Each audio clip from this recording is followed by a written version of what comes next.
Hello बच्चों। आज हम पढ़ने वाले हैं power sharing class 10 political science का चैप्टर 1। आइए आज हम देखते हैं कि हमारे पहले पॉलिटिकल साइंस का चैप्टर कैसा होता है। आपको टाइटल देख के समझ तो आ ही गया होगा। पावर शेयरिंग मतलब ताकत का बंटवारा। चलिए देखते हैं इसको एक बहुत ही अच्छे नजरिए से।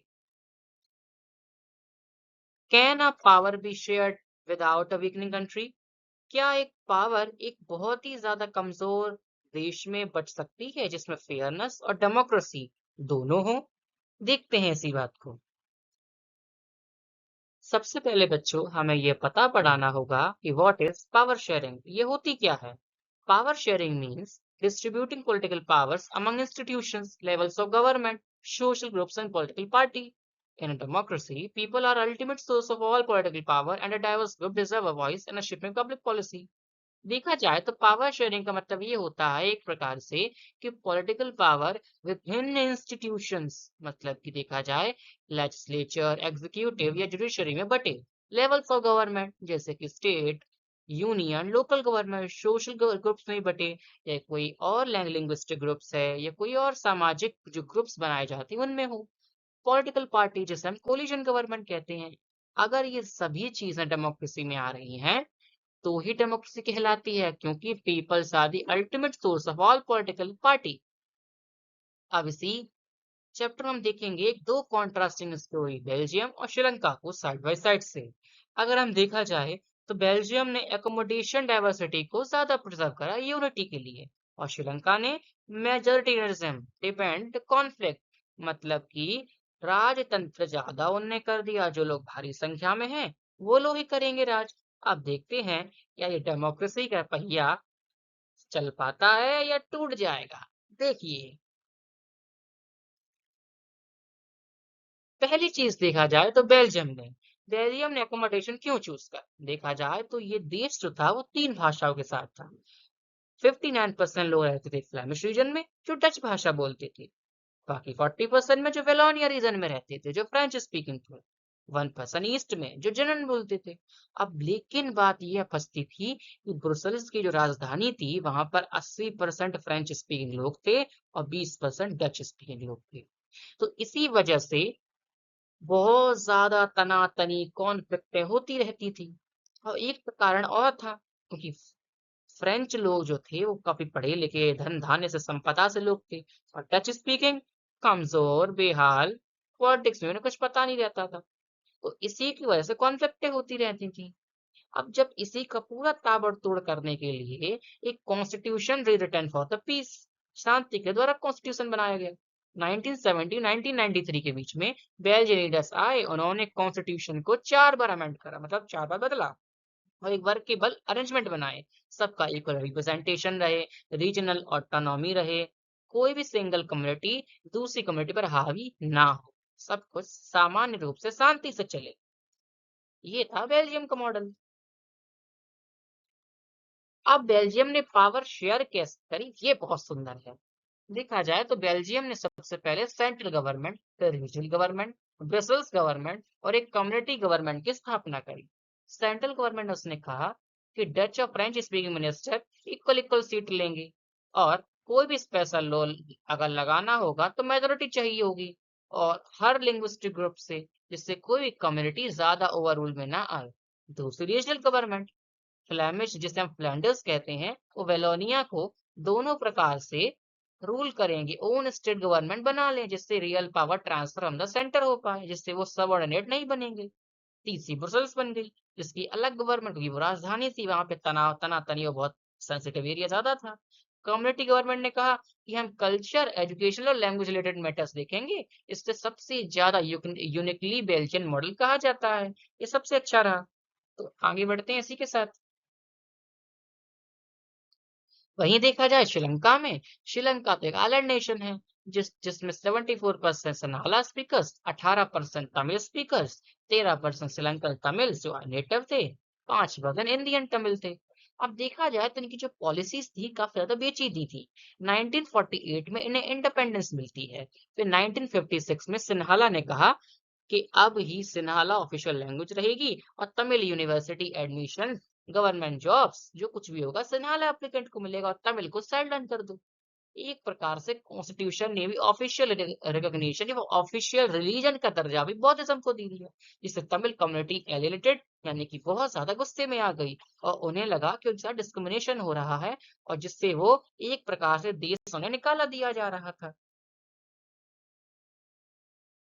लेकिन जब ये मेजॉरिटी रूल जब हावी होने लगा तो देखते ही देखते एक कार से ये सिविल कॉन्फ्लिक्ट में बदल गई। देखा जाए तो दो बच्चों एक स्पाइरल ऑफ डिस्ट्रक्ट हुआ। कहते हैं कि तमिल लोगों ने मांगा कि हमें इक्वलिटी चाहिए, रीजनल ऑटोनॉमी भी चाहिए और साथ में, लेकिन ये बार बार डिनाई होता रहा। 1980s आते आते कुछ जो ग्रुप्स उन्होंने कहा कि हमें तमिल एल्लम नाम का हमें डिस्ट्रिक्ट चाहिए जिससे हम आराम से अपनी जिंदगी जी पाए, लेकिन ये नहीं हुआ। तो तमिल लोगों ने क्या करा, हम सिविल वॉर की उन्होंने घोषणा कर दी। सिविल वॉर जैसे ही आया, thousands of the from the both communities was killed। हजारों लोग मरने लगे। देखते ही देखते कई लाशें हुई, लेकिन 2009 में इसका अंत हो गया। लेकिन फिर वहां पे शांति आई, लेकिन एक टेरिबल सेटबैक आ गया था श्रीलंका की सोशल और कल्चरल इकोनॉमिक लाइफ में, क्योंकि इनकी जो इकोनॉमिक लाइफ थी और इनकी जो कल्चरल और सोशल लाइफ थी हर तरीके से सिविल वॉर से खत्म हो चुकी थी। लेकिन हमें इस कहानी से हमें ये सीखने को मिलता है कि ये हमें कोरिलेशन मिलता है कि न्यूमेरिकल मेजॉरिटी से कुछ नहीं होता। अगर माइनॉरिटी के राइट्स को दबाया जाए, अगर मेजॉरिटी अगर इम्पोज हो रही है बिना किसी रेस्ट्रेंट के, तो हमेशा उसे become a tyranny of the majority. कभी मेजॉरिटी को माइनॉरिटी को दबाना नहीं चाहिए, जिससे क्या होता है पूरे नेशन को तबाह हो जाता है। जैसे हमने देख लिया श्रीलंका में यही तो हो रहा था, मेजॉरिटी रूल बन गया सिविल कॉन्फ्लिक्ट का नजारा। अगर देखा जाए, अगर सिन्हाला उसी वजह पर मान जाती श्रीलंका में, तो आज तमिल लोगों की वजह से इतने लोग ना मरते।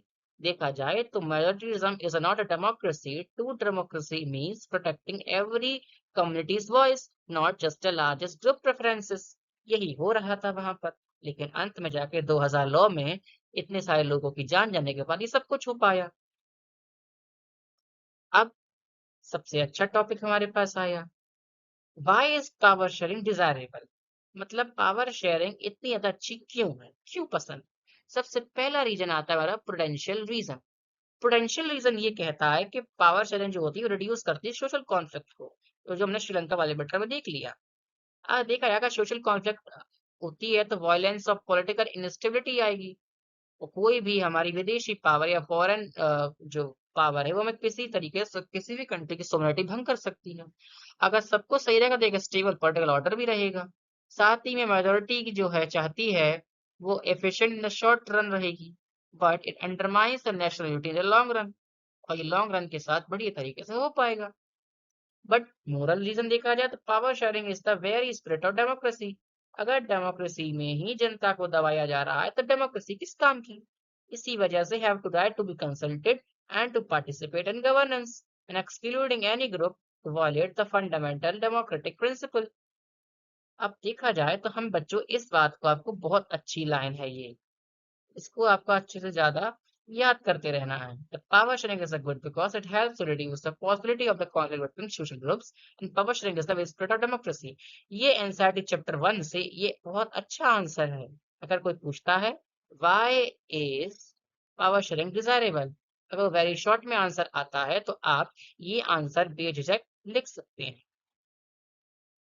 आइए देखते हैं हम हॉरिजॉन्टल पावर शेयरिंग और वर्टिकल शेयरिंग में क्या अंतर है। तो देखो बच्चों, हॉरिजॉन्टल का मतलब होता है सीधी रेखा, मतलब लेजिस्लेचर एग्जीक्यूटिव जुडिशरी, मतलब ये एक ही लेवल पर आएंगे। अब इसमें होता है चेक बैलेंस वाला सिस्टम। लेजिस्लेटिव एग्जीक्यूटिव में दखल नहीं दे सकता और एग्जीक्यूटिव जुडिशरी में नहीं दे सकता, एक दूसरे की पावर अलग अलग रहेगी, एक दूसरे में दखलंदाजी नहीं चलेगी।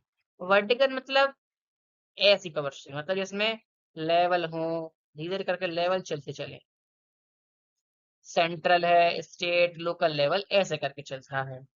फिर होता है अमंग सोशल ग्रुप्स, मतलब जिसमें एक प्रकार डाइवर्स कम्युनिटी, जैसे बेल्जियम कम्युनिटी जो थी उसके लिए कम्युनिटी गवर्नमेंट बनाई गई, बढ़िया मॉडल था वो, बहुत बढ़िया अच्छी चीज थी।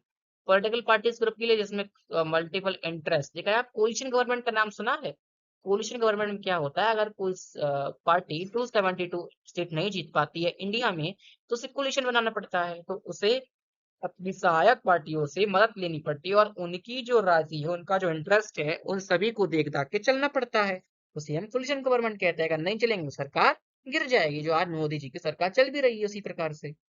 लो ऑटोनॉमी,